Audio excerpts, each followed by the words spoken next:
मैं कोई पहेली नहीं बुझा रही।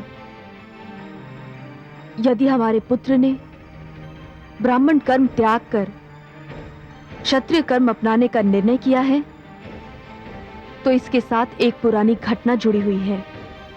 घटना? कैसी घटना? आप तो जानते हैं स्वामी, मेरी भांति मेरी माताश्री भी किसी ब्राह्मण की पत्नी नहीं थी, एक क्षत्रिय की पत्नी थी, और उनके कोई पुत्र नहीं था। जानता हूं। वे पुत्र इच्छा से आतुर होकर ऋषि ऋचिक के पास गईं और उनसे प्रार्थना की कि वे कुछ ऐसा उपाय करें जिससे उन्हें भी एक पुत्र की प्राप्ति हो। वैसे स्त्रियों में पुत्र की इच्छा अधिक प्रबल होती है देवी।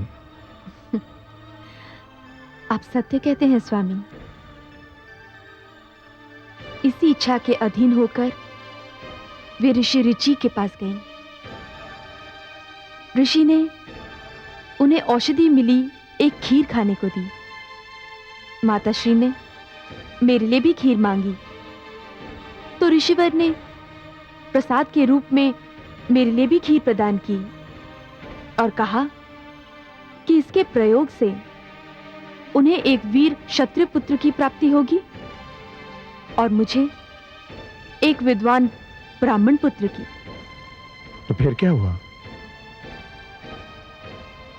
माताश्री जब घर लौटी तो वे ये भूल चुकी थी कि खीर का कौन सा प्याला उनके लिए है और कौन सा मेरे लिए।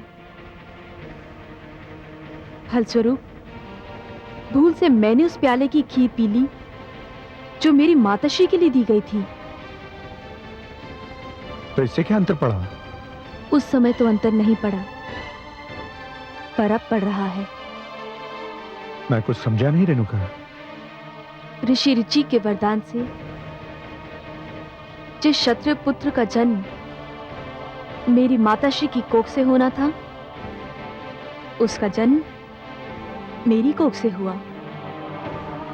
पुत्र राम के क्षत्रिय संस्कार उसी घटना की देन है स्वामी। वहां क्षत्रिय वंश में विश्वामित्र ने जन्म लिया, जो कर्म से ब्राह्मण हुए, और हमारा राम कर्म से क्षत्रिय सिद्ध हो रहा है स्वामी।